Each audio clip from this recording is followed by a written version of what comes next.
Hello and welcome to the Greg Fearon podcast with your host Greg Fearon, and today I have the awesome Teresha Young back once again with the Renegade Master to Hey, talk about all things boundaries, barriers, and how to look after yourself. Hey, how Ab- are you?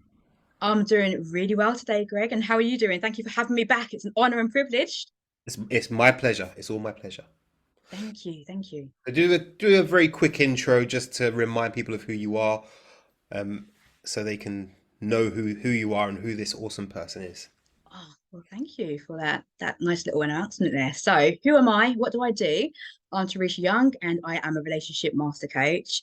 And I primarily help single and coupled up entrepreneurial and professional women to receive and to achieve a loving relationship where they feel secure, alive, and in their feminine energy. And over the years, I have helped so many women, like thousands of women, to find a deeper understanding of themselves in order to set themselves up for dating and relationship success.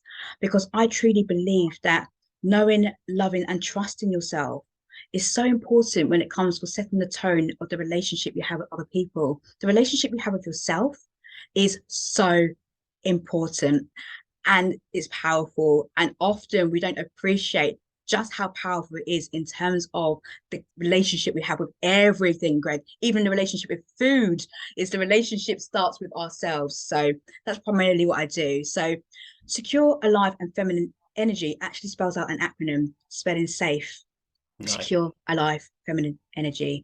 Because ultimately creating that safety within ourselves will create that safety as well within other people. We all want to feel safe. It's one of our primary needs. Hmm. According to Maslow's hierarchy of needs, security, safety is the pillar, one of the grounding blocks of that. So that's what I do in order to help people to feel that safety too. Awesome. So I think you just hit the nail on the head. So Mm. one of the things that comes up a lot in my world is people, the women that I work with, struggle because their friends are trying to influence them to, oh, don't worry, just have a drink. Mm. Just eat the dessert.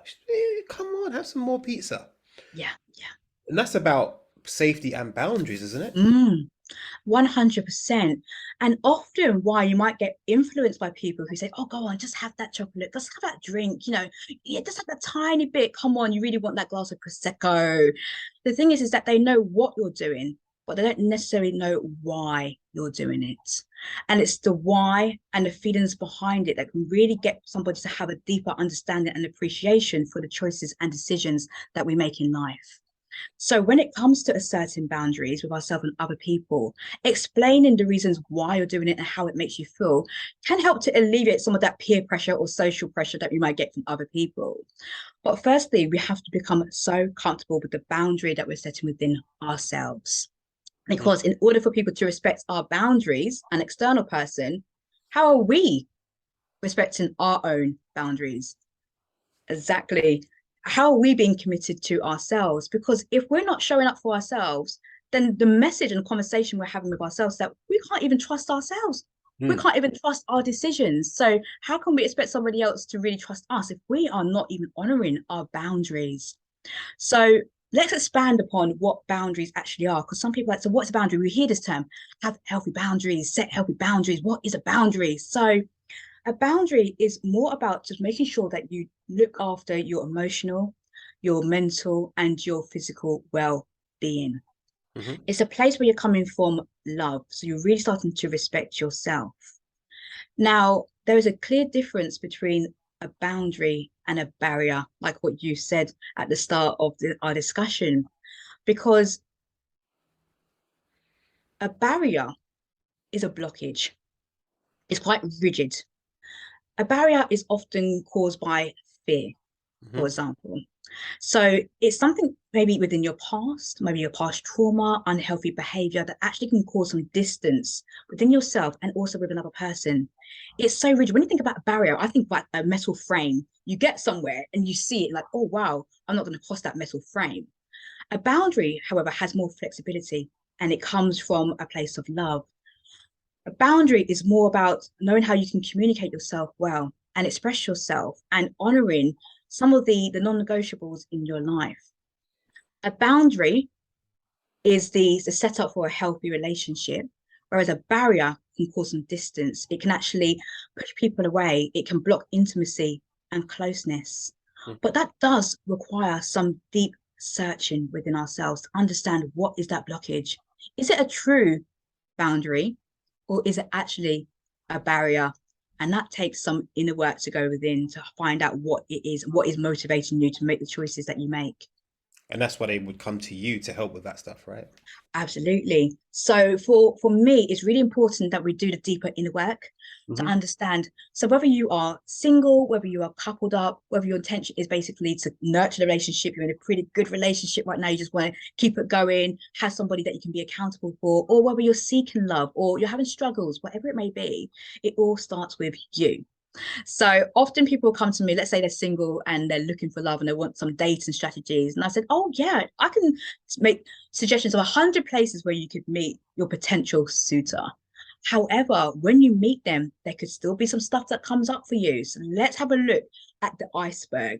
So you might hear about the iceberg kind of analogy in terms of the iceberg, the tip, exactly, Greg. At the tip, at the top is what you see, really, and it looks all pretty. But underneath is really where the foundation is, where all of that deep rooted, maybe pain, traumas, things that actually could actually block you moving forward and progressing.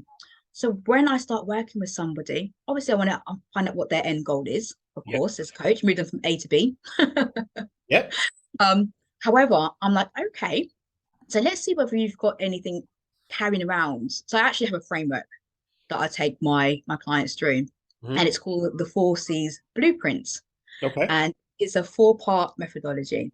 So the first C is carriage. So I say, okay, we're going to start to look at any emotional baggage or any traumas, any unhealthy relationship patterns, um, any animosity, resentment, anything that you're carrying around with you that is no longer serving you. We want to clear that energy away. So we start to look at whether there's any limiting beliefs that are no longer serving that person. It could be trust issues that they have. And it's not always trust issues that stem from a previous partner. It could be something that you witnessed growing up as a child as well. There could be some deeper inner work to do in terms of childhood trauma too. Now, just to put it out there, I'm not a trauma therapist or an expert. However, I can seek to understand a bit more about it, and you can be referred on to somebody. Well, I think, and even in my field, I think, like you said, the tip of the iceberg is, Greg, I want to lose weight. What's Yeah. my calories and what's my exercise routine? But we Mm. have to go a level deeper under the main bit of the iceberg, or else you don't make progress. And like you Yeah. said, we just refer out if there's a deep wound, right? We refer. Yeah. But if we don't understand it, nothing Yeah. doing.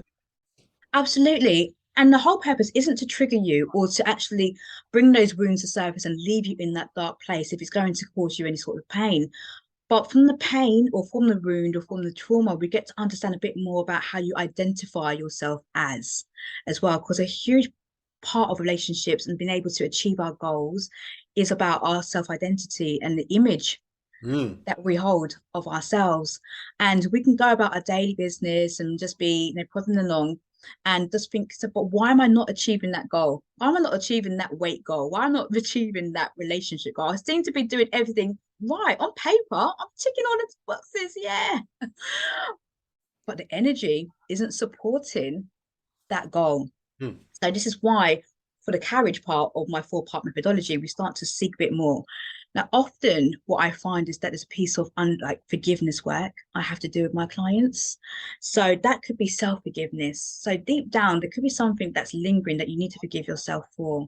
Any regrets, any anger, any frustrations, anything. And it doesn't even have to be on a romantic front. It could be anything within your energy. It could be forgiveness of other people as well. It could be forgiveness of your personal trainer who's working you too hard in your mind. It wasn't me, by the way. It wasn't me. No, no, no.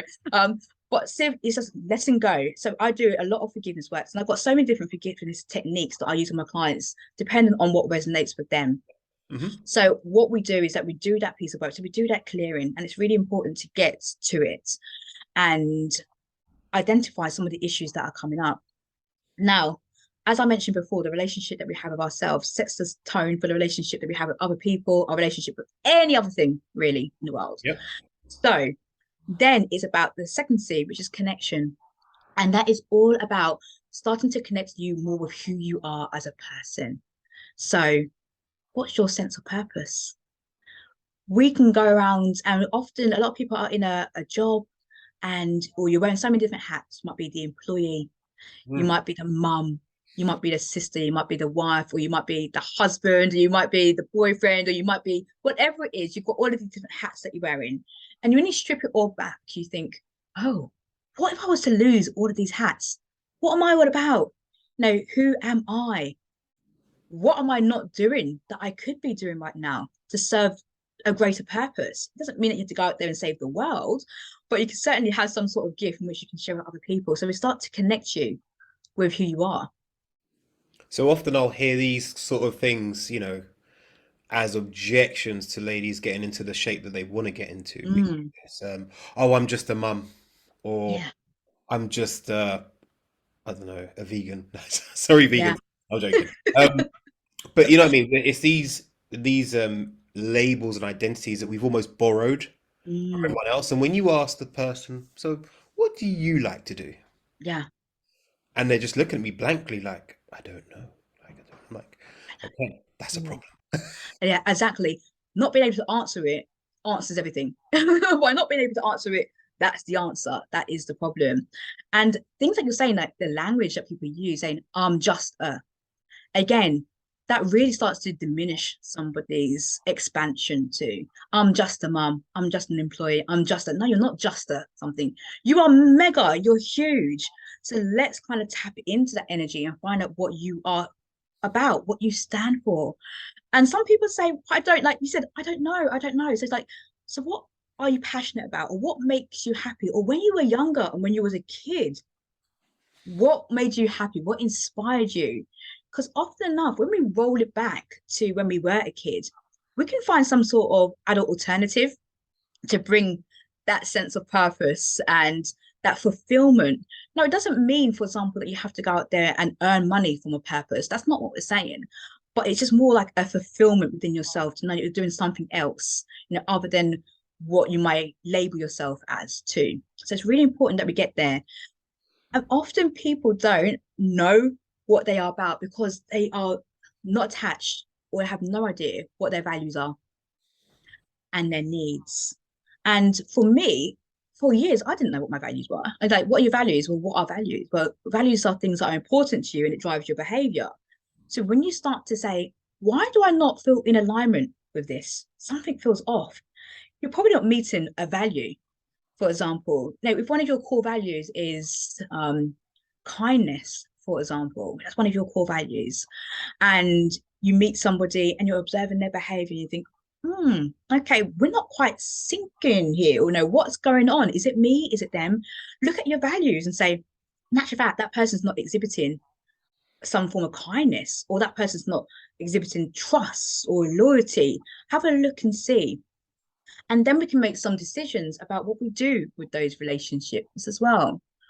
Because I like to think that you can categorize people as well to understand a bit more about the quality of your relationships. So there are people who will lift you up, the lifts. They keep you going, they raise your spirits, and you just feel really good when you're around them. And you've got the people who may drag you down and just feel really, really like demotivated when you're around those people. And you've got the weights who will come and they will offload on you. They've always seemed to have some sort of really sad story. And no matter how much you try to encourage them, they're not really listening. And you have another conversation with them, and it's the same story again that you're listening. They just want to It's a stay in that different place. variation. Yeah, yeah, and just a different variation. Actually, I mentioned on a post recently, I used the word mood hoovers. I love that. Mood hoovers. Love it. Mood hoovers. they come this such that mood from you and just like, oh my gosh, I don't feel so good. So sometimes you might have a few mood hoovers inside your life as well. And when you can start to just identify which people are actually lifting you up and inspiring you and motivating you, and the others who are maybe dragging you and weighing you down, you can then consciously decide who you expel your energy into. Who do you spend that time with? Because that's the thing about boundaries. We're talking about boundaries here. So in order for you to have healthy boundaries that honor your mental and your emotional well-being, you're going to have to sit and look at the relationships that are serving you and not serving you. Now, granted, some of those relationships might actually be a partner or it might be a family member, and you kind of are forced to spend time with them. I'm gonna say you're not forced. Okay. I'm gonna say you're not forced. Like, yeah, of course, if you're with a partner and the what you thought you valued when you first started is Mm, different and changed, yeah. that's a little bit more tricky. Hey, I Yeah. get. Um, but you don't have to go and see the mother-in-law if you don't want to. Yeah. True Yeah. story. That's boundaries. And that takes courage and strength to have a conversation, for example, with the partner, with your partner, to say the reasons why you would rather not spend time with the mother-in-law, for example. Now, it could be, and I'm a firm believer in noticing patterns and behaviors, right? So, for example, if you can go to somebody, if there's a problem or an issue that you have, and Hmm. you can say, I like the rule of three. It's happened at least three times, for example. Then you've got a pattern to say, well, it's happened on this occasion, this occasion, this occasion, rather than just a one-off. Sometimes people just have a bad day and push a hot button or whatnot. No, that can happen. So if you can go with a pattern to say, for example, I've noticed that each time we go and see your mum, for example, this happens each time. So and you've got some examples to give because people like evidence. And then you can say, and when this happens, it makes me feel this way, or I feel.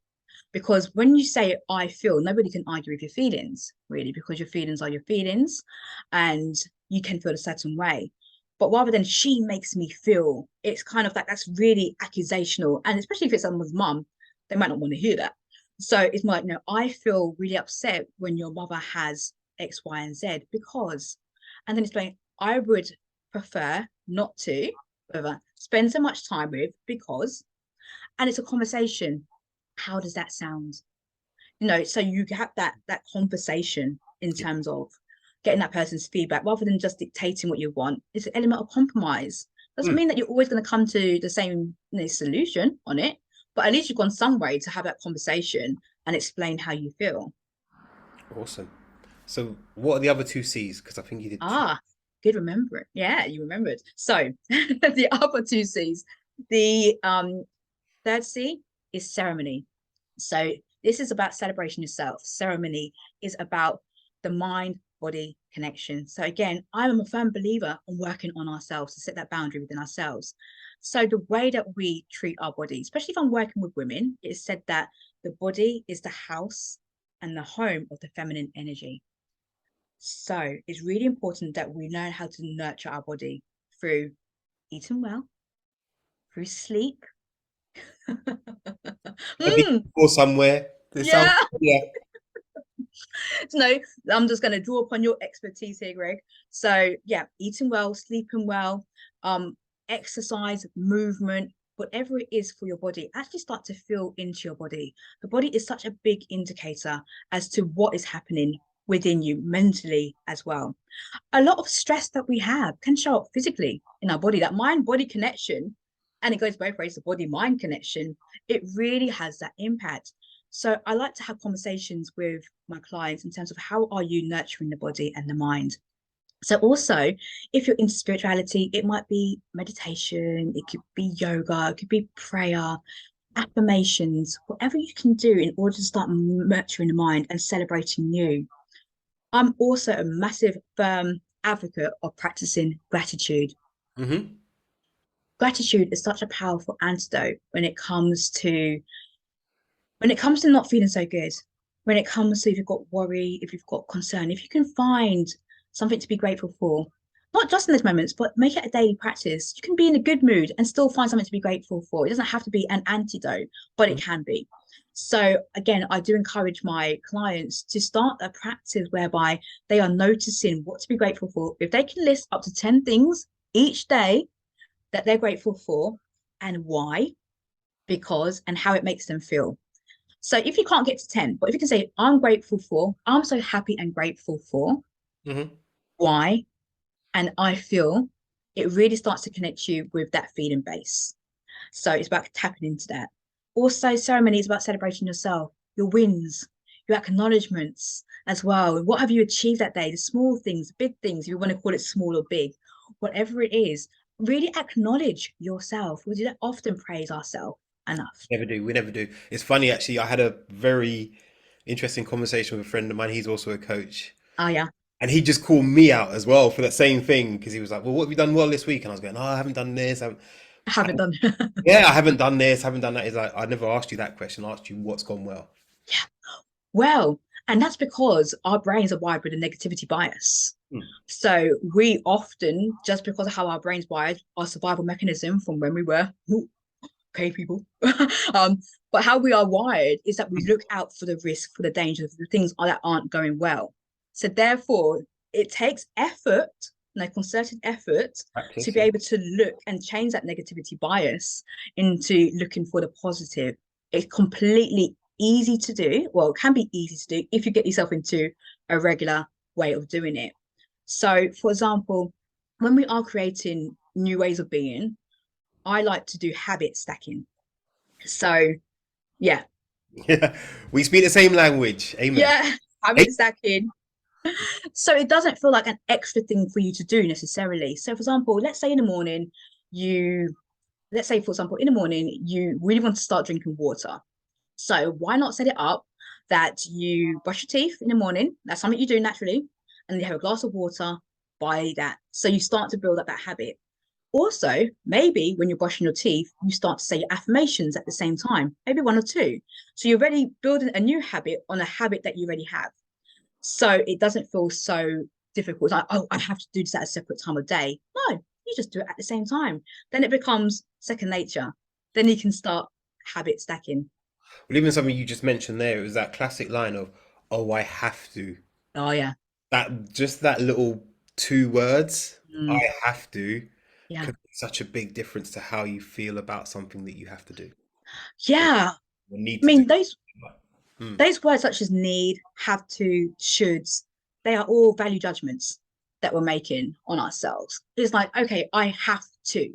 It, as we said, that word force, it sounds like I'm being forced to do Yeah, something. It's without my, yeah, exactly.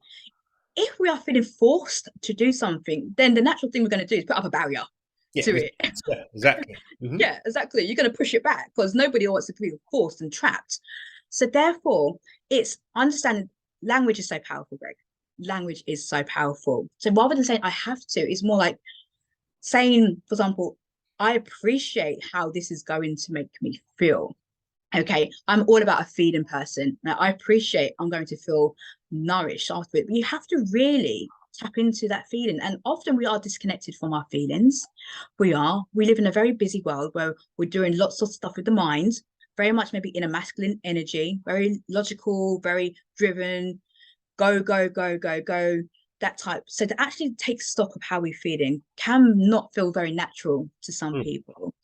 But really focusing on the why, I say your why will make you fly. Your why will actually help you to be more connected with the decisions and new habits that you're making. So that's the third C. The fourth C is communication, because the way that we communicate with ourselves and with other people is so important, especially in a world where we're doing so much more on the phone and text messages and WhatsApp messages. um, Sometimes I'm like, because on WhatsApp now that you can just give a reaction to it rather than having to say anything at all. And at first I was like, I don't know how I feel about this because it feels like very passive aggressive sometimes in terms of, oh, thumbs up. Like it's nothing. Like sometimes it's really quick. You just want to acknowledge it, but sometimes it can be used to actually show I'm not happy with it, but hey, thumbs up, that kind of thing. So we have to be kind of very Yeah. mindful. Yeah, yeah, whatever. Yeah, Yeah, what you yeah, said. yeah, Yeah, yeah. yeah, yeah, yeah, that kind of thing. So with communication changing so much, we have to be more intentional about the way that we communicate.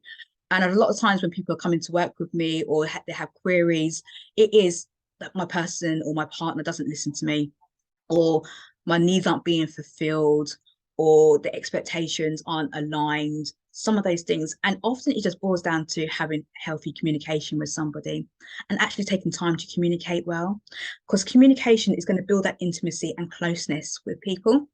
Hmm. And learning how to effectively communicate with yourself, your self-talk, as well as with somebody else is so powerful. So that's really the 4-part methodology that I take people through. Sometimes it's not linear, of course. If I'm having a conversation with somebody, we'll bounce back over to, oh, it's a communication piece now. Okay, oh, let's go back to carriage. Oh, what's that triggering? What's that activating within you? So we do bounce around, but primarily there is that process and flow that I take people through. Awesome, love it. So, because this is such a big topic Mm, about how we see ourselves. I just want to just yeah. skip back and the values piece, because I'd Mm, I'd argue that what everyone's doing now in the world, in their world, is what they value most right now. mm, What are your thoughts on that? I've got a methodology of how I get people to see that, mhm. but I'd like to hear your thoughts on that. Yeah. So what you value most at the moment. So that's really connecting you to really your priorities. So what do you value most right now? And sometimes what we value most right now isn't necessarily because you've connected with yourself too deeply. It's just because you've got yourself into a habit or a routine of doing something. So it just becomes a matter of fact. So you're doing it as a matter of priority. And often it's because of the external acceptance of others, really, in terms of what you're doing and what's motivating you and your drive. However, what you value most does require that deeper work to go in. And for me, that is that greater sense of purpose as well. So with my clients, in order to get that deeper sense of self, I do walk them through a wheel of life, which is about just looking at all of the different elements of their life and their areas to find out where their level of contentment is. So a wheel of life basically looks at health, it looks at people's finances and careers, it looks at their relationships, their hobbies, their interests. And we're looking to see, so on a scale of 1 to 10, 10 being I'm so super content in that area, or 1 being, oh no, not so good. How can we start to look at those areas and increase those elements of contentment there? Then you start to see, then you start to identify, well, when I'm working with my clients, just what is super important to you. Now, for me, one of the key things when it comes to setting boundaries and knowing what's important to you is your health. I do feel that health is one of the greatest things that sits in the middle of it all. So it's really important to focus on that health, and that's your physical health, and that's also like your mental well-being too, all about that. So that's my take on it, and I'm curious to hear what you do, Greg. Well, it's very simple. The wheel of life is a way to do it. There's other slightly different ways to it, but they all have the same commonality that how you often do one thing affects everything. Yes, yes. So, like you said, if your health isn't great, then how can you show up in your business and make money? How can you Mm, show up in your relationship as the best person you want to be? yeah. It just doesn't work like that. You can't disconnect it. And I think what I see in the world a lot, and when the ladies come to me, is they can't see how it all links. And obviously, Mm, part of my role is to show them, hey, listen, if you're feeling lethargic, your bones ache, everything mm, aches, then that's going to have an impact on how you show up on stage when you have to do a yeah. keynote speech, or it's going to Mm, show up when you're tired and cranky in the evening because yeah. you've got no energy and you're arguing about who's going to watch Coronation Street or EastEnders, right? Yeah. It's all of those things. So everything affects everything. Yeah, it does. So it is that circle. And like you said there, for me, the health is important. So it does require that switch in self-image when it comes to attracting whatever we want to attract and to receive. So a key thing that people can do if you want to make a change is firstly identifying yourself with the reason why you want to make that change, because there will be something, there's some sort of gain, secondary gain or a win that's going to keep you back you're gaining something, whether you know it or not, from staying exactly in that same place where you are. So I do like a SWOT analysis, SWOT, with my clients: strengths, weaknesses, opportunities, threats, for the reason for making that change. Now, when we start to identify some of the threats and the weaknesses that are coming out, you think, oh, okay. So you see that as a threat. You want to receive this loving relationship with somebody, but there's some threat there, or you see a weakness. For some women, it is loss of my personal time. How am I going to make time? How am I going to make time for a relationship? I want it. But how am I going to make time for it? So that's a risk. So it's like, oh, okay. So you have to start making that time. You have to start carving out that time now for when your potential suitor comes in place. So a prepared person is going to be an empowered person. So it's about making those preparations now. So you're being proactive rather than reactive. So what you're saying is become the person that you want to be. Yeah. Acting as the person that you want to be right now. Yeah, absolutely. And I don't believe it is a case of, you hear that term, fake it till you make it. I don't, it's not about faking it. This is really about you just tapping into who you are now. It's in you, it's in you. It's in you right now. You don't have to fake it. You can model excellence. For example, I'm a firm believer of, if there's somebody out there who inspires you, you can model excellence. It doesn't mean copying them. Just looking at some of their behaviors, their traits, and what they do, model it. You don't have to be that person. So it's about become that person now. So when we start to look at, okay, so now let's focus on the strengths and let's focus on the opportunities that are going to come from that situation, and start building evidence for it, because the weaknesses and the threats are going to be supported by some form of limiting belief, really. There's some blockage that is going to stop you from having it. So in order to create a new empowering belief, you're going to have to start building up some evidence to support it, because your beliefs are supported by evidence. Stories and facts, people, stories and facts. Stories and facts, exactly. So we're going to have to start training yourself to find out and working on some of those strengths. So what can you do on a daily basis that's going to support the evidence that that's a strength that you're working towards? So it's intentional work. It is intentional work. But when you do it, I don't want to use the word work, because sometimes work doesn't resonate with people. It's exploration, really. It's about just going out there and exploring the options that you have there for you. And when you start to do that work, you start to say, oh, okay, in order to become the person that you really want, you got that end result, you got that vision there. Say to yourself, okay, ideally, look at your different areas of your life. Ideally, let's say it's romantic relationship. Ideally, in the ideal world, I am. In reality, I am. So where are you right now?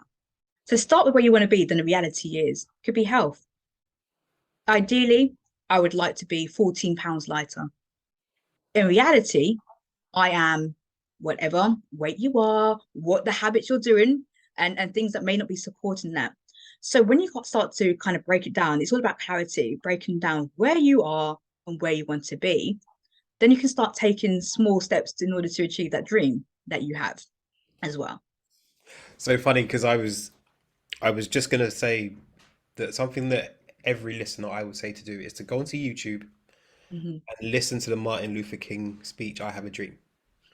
Mm. And it's not necessarily not about the race and stuff. It's not about that in this instance. It's about the clarity he speaks with. You should be able to speak about your dream with that clarity. Mm. And then you will start acting like that. Yeah, clarity, dreaming, vision, so powerful. And how often do we actually stop and dream and actually be intentional about it? We do it all the time. Okay. I'm going to tell you when. Okay. For most ladies, well, and ladies, don't shoot me. Don't. A typical man. Most ladies at some point had a doll which they Yeah. dressed up and married Ken. Let's be Yeah. honest. We talked about the dress and Yeah. gonna be a princess on that day, and somehow they remember that dream for ever, and then they Yeah. make it and they get married. So Hmm. everyone knows how to dream. Yes. I think it's that thing of when you don't start, when you haven't started that dream early enough, because you probably don't think, well, I want to be rich and successful. Maybe when you were 4 years old playing with Doll's House, right? Yeah. Yeah. Yeah. Yeah. We do dream. And when we were dreaming at such a young age, we were so connected to how we felt in that moment Hmm. as well. So I remember, yeah, I had a Barbie car. It was a convertible car, a nice pink one. Pink one. I remember. Yeah, a pink. It was a pink Jeep, and I had it. And yeah, of course, I had Ken next, and I'm sure there was another dude that came in at some point and tried to rock the apple cart. I saw it got a bit controversial.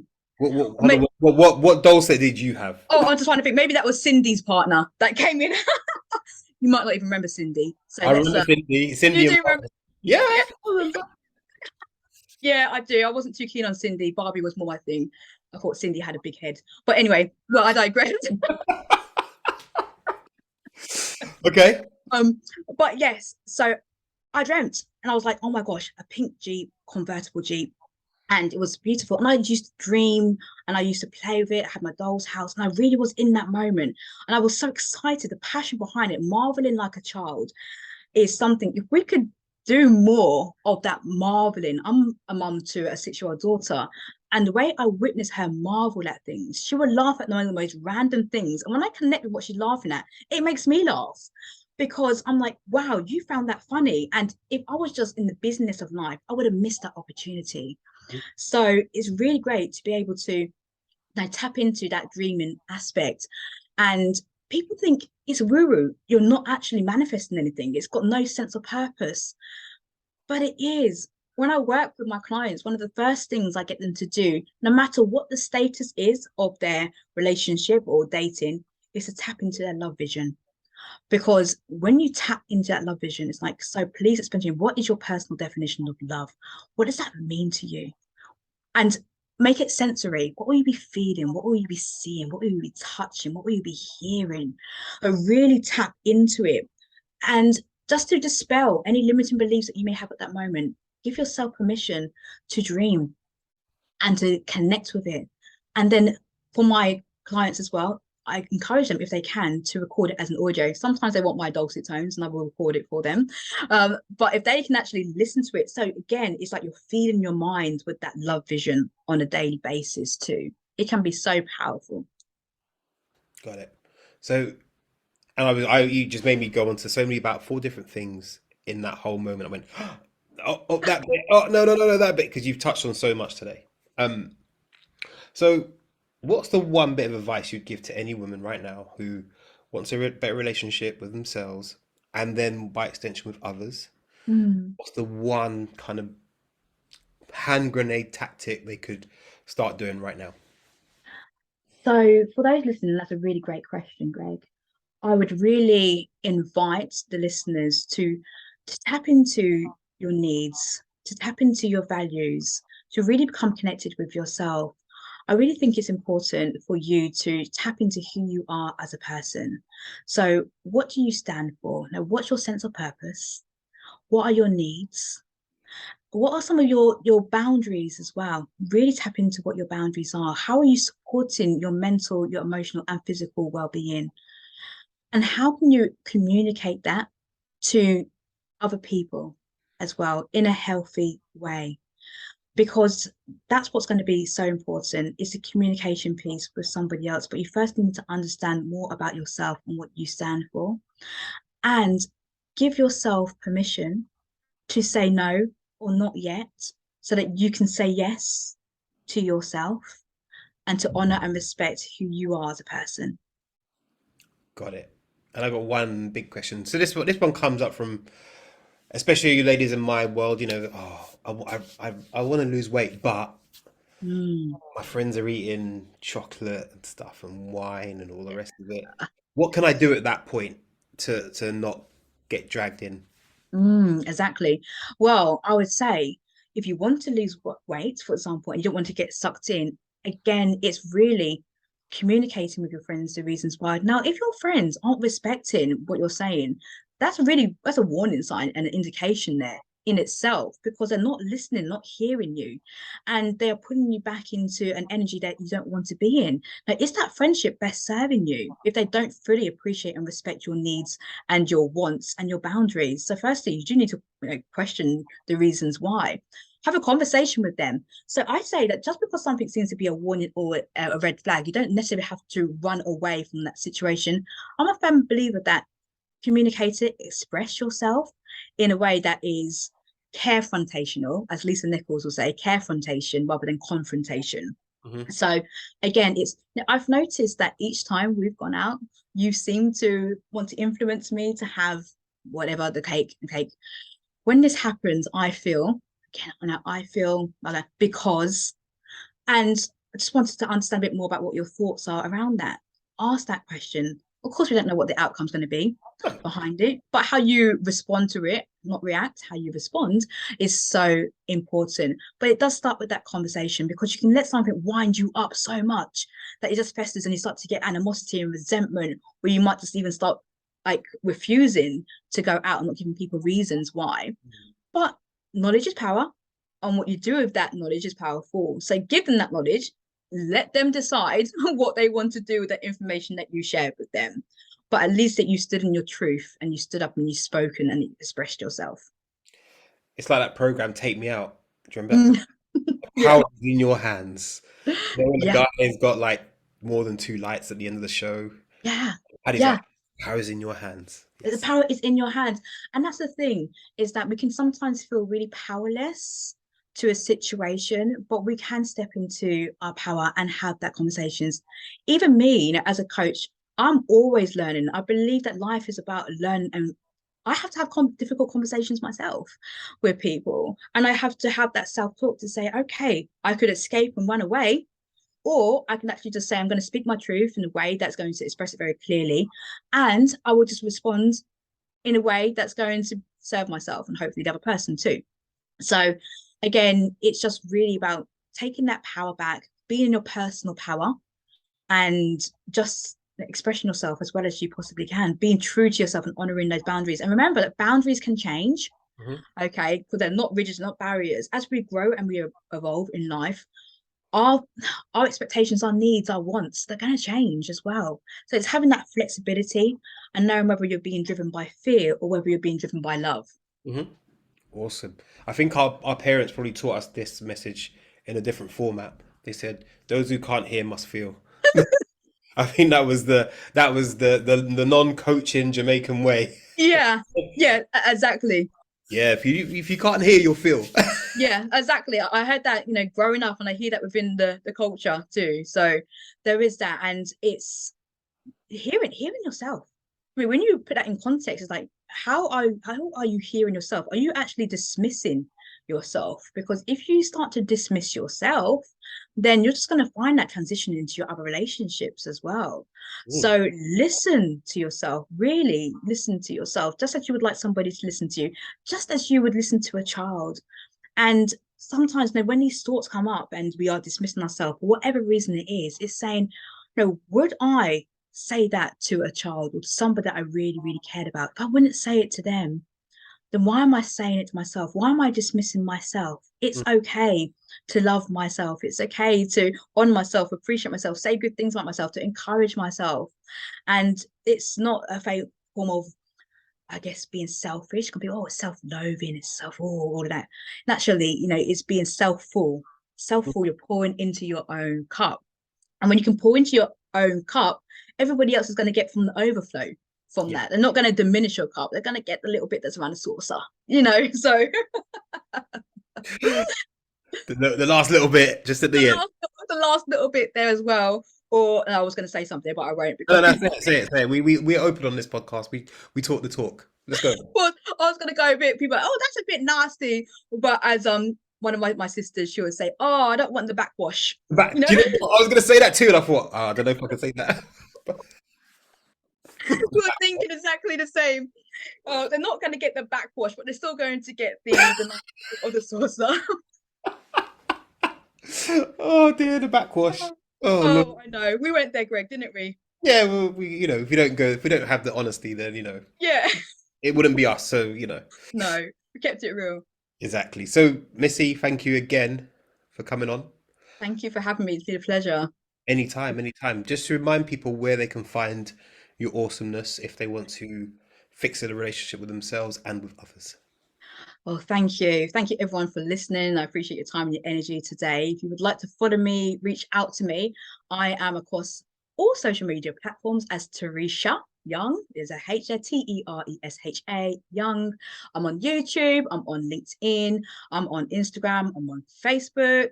Our website is www.tereshayoung.com, and you can reach out to me on all of those different various platforms there. Send me a direct message. Be lovely to hear from you. And I've got lots of free e-guides on my website too, which may be of interest to you. Awesome. And if you know someone who could benefit from this message, share this podcast with them. Go follow Teresha and you're going to get some value. She drops value every day. About 8:30 in the morning, there's always an application. And then throughout the day, she's always dropping some bombs and things that can help you. So go follow. Brilliant. Thank you so much. And we'll see you on the next episode. Bye bye.